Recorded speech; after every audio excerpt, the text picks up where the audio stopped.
Lundi 4 janvier 2021, mesdames, messieurs, bonjour et bienvenue dans ce journal.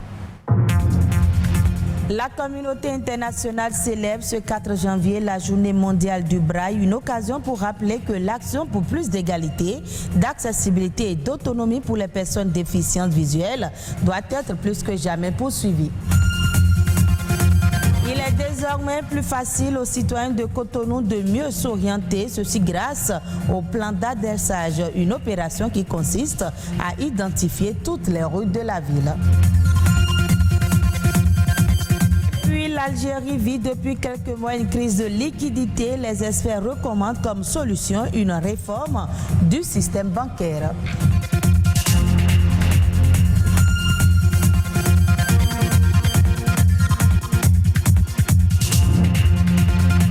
En ce 4 janvier, date anniversaire de la naissance de Louis Braille, nous célébrons la journée mondiale du braille. Une occasion, une journée qui souligne l'importance du braille dans la réalisation des droits fondamentaux des personnes aveugles et malvoyantes. Mais qu'est-ce que le braille et en quoi est-il essentiel pour l'inclusion sociale des personnes aveugles et malvoyantes? Ulvaeus Balogun nous apporte des éléments de réponse dans cet élément.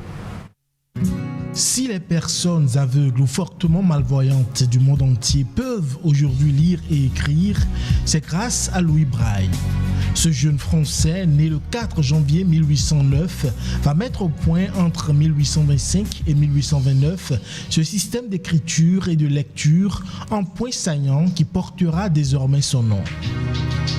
Utilisé aujourd'hui par plus de 8 millions de personnes aveugles partout dans le monde, le braille est un système qui repose sur 6 points dont les combinaisons débouchent sur la réalisation de 63 signes permettant de réaliser l'ensemble des lettres de l'alphabet, de couvrir tous les accents, de produire les signes mathématiques et scientifiques et d'établir une musicographie complète permettant aux artistes aveugles une pratique remarquable de la musique. À l'instar de l'alphabet français, le braille est à ce jour le seul moyen permettant à une personne aveugle une appropriation autonome du texte écrit. La forme des signes est particulièrement adaptée à la pulpe de l'index, ce qui permet ainsi une lecture rapide. Mieux, son principe binaire le rend parfaitement compatible avec les systèmes informatiques, ce qui a permis en 2016 la création d'une tablette en braille.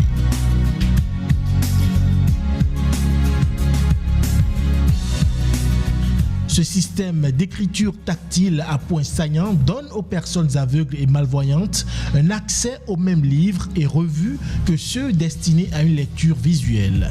Et même si à ce jour encore trop peu de livres sont accessibles en braille, il est essentiel en termes d'accès à l'éducation, à la liberté d'expression et d'opinion, ainsi qu'à l'inclusion sociale.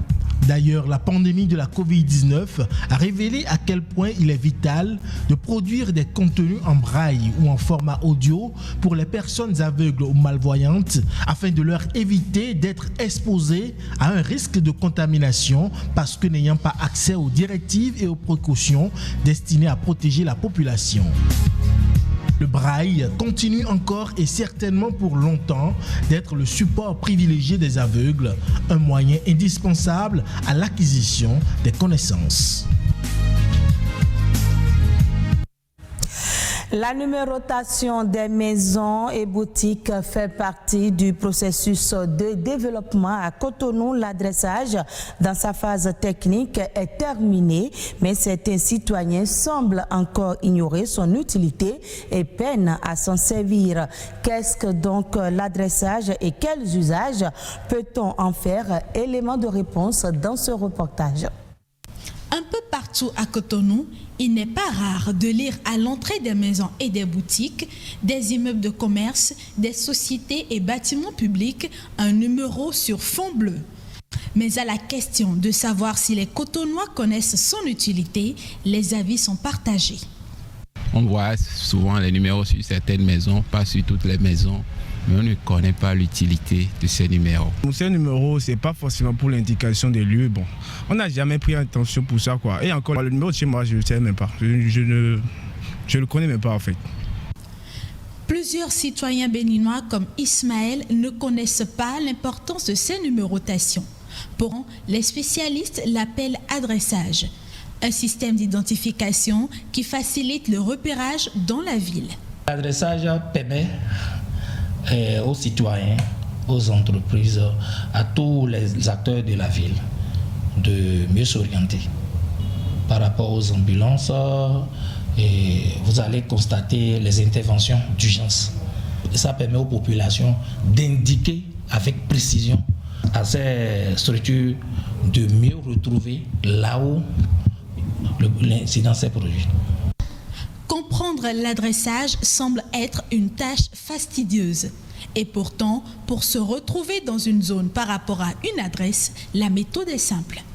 Par exemple, derrière moi, vous avez l'entrée 17. Et après, vous avez une entrée qui porte le 39. Ça veut dire que l'entrée qui porte le numéro 39 est à 39 mètres à partir du début de cette rue-là. Et le 17 veut dire que c'est à 17 mètres du début de cette rue. Quelqu'un vous donne son adresse et vous dit qu'il est au numéro 1500, rue 6.144 par exemple. Donc d'abord, le 6 points vous dit qu'il est dans le 6e arrondissement. Le 144 veut dire que la rue là est la rue qui porte le numéro 144e rue de l'arrondissement. Les agents en charge de l'opération d'adressage rencontrent plusieurs difficultés dans leur mission. La première difficulté est relative à la construction de plusieurs habitations en matériaux précaires qui ne facilitent pas leur numérotation.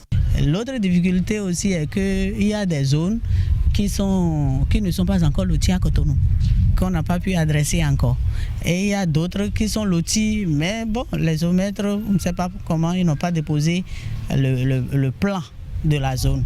Parce que n'oubliez pas que l'adressage vient se fixer sur le plan foncier. Quand la maison n'est pas clôturée, on ne donne pas. On ne donne pas, pourquoi? Parce que ça va nous faire un gaspillage de matériel.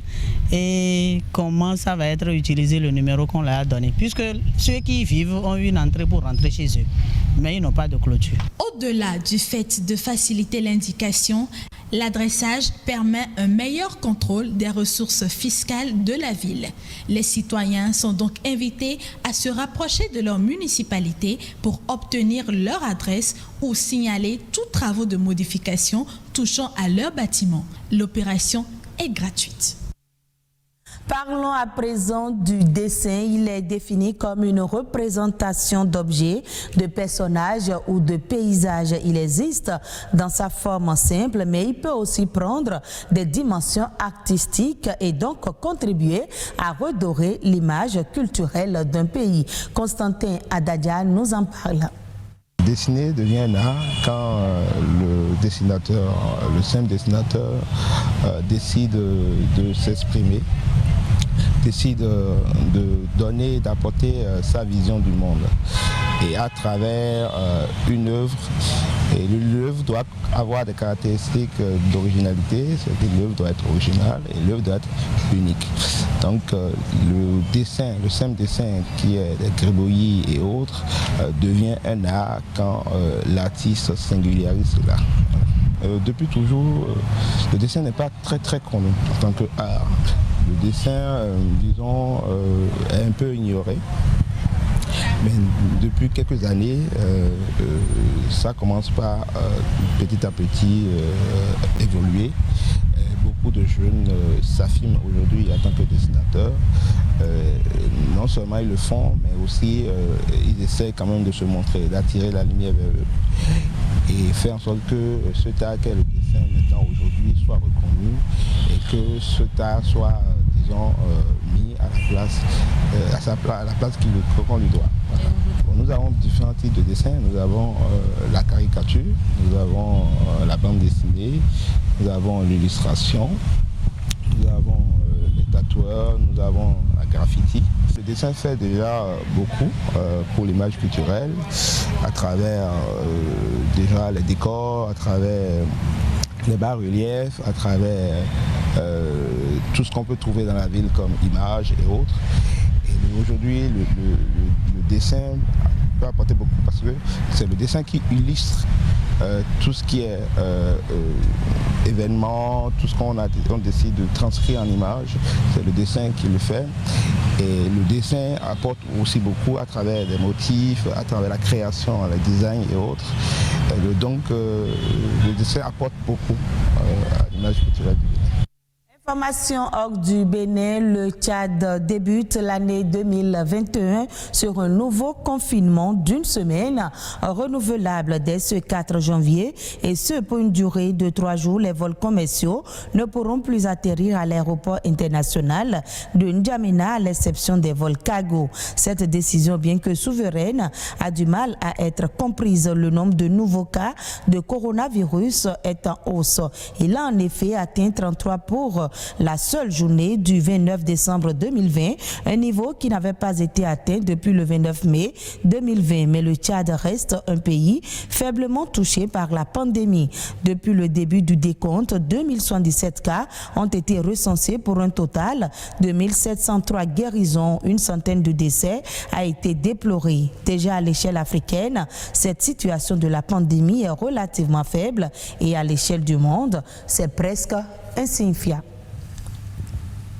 En Algérie, la crise de liquidité que connaît le pays depuis plusieurs mois est devenue un problème majeur pour les autorités qui disent prendre les mesures adéquates avec la Banque centrale pour juguler cette crise. Des mesures jugées insuffisantes par certains experts qui rappellent à réformer tout le système bancaire et monétaire. Reportage. Devant ce bureau de poste au centre d'Alger, ces citoyens attendent depuis des heures pour retirer leur salaire. Certains sont là depuis l'aube car les caisses et le marché monétaire sont en mal de liquidité depuis la chute des revenus pétroliers, la baisse des réserves de change et la crise sanitaire. Les autorités affirment que les mesures prises pour juguler cette crise seront efficaces. Il y a eu beaucoup de dispositions prises par le gouvernement et les autorités publiques et Algérie Post pour juguler cette crise de façon conjoncturelle. Le règlement définitif de cette question s'opérera dans les 2 années à venir. Le président a placé les questions économiques et financières parmi les priorités. C'est lorsque les Algériens et nous tous payeront par les moyens électroniques plutôt qu'en cash. Pour d'autres experts, les mesures annoncées seront insuffisantes car des réformes s'imposent à l'exemple du changement de monnaie qui va permettre à l'État de récupérer l'argent qui se trouve dans le marché informel. Une masse monétaire estimée à plus de 70 milliards d'euros, une démarche que refusent les autorités. Le changement de la monnaie, c'est une des meilleures solutions. C'est vrai, elle est coûteuse un petit peu. On peut, je dirais, absorber toute la masse monétaire et avoir une nouvelle politique. Mais il faut que cet argent-là soit investi dans l'économie. D'accord ? Il faut que cette économie tourne. Actuellement, je vois que si on ne fait pas cette politique, je ne vois pas comment on va absorber la masse monétaire qui se trouve au niveau du marché informel. Parmi les mesures annoncées pour libérer la liquidité sur le marché, les autorités algériennes ont lancé plusieurs chantiers de réforme bancaire. La Banque centrale a procédé à la baisse du taux de réserve obligatoire de 6% à 3%. Mesures qui n'ont pas encore eu l'effet escompté.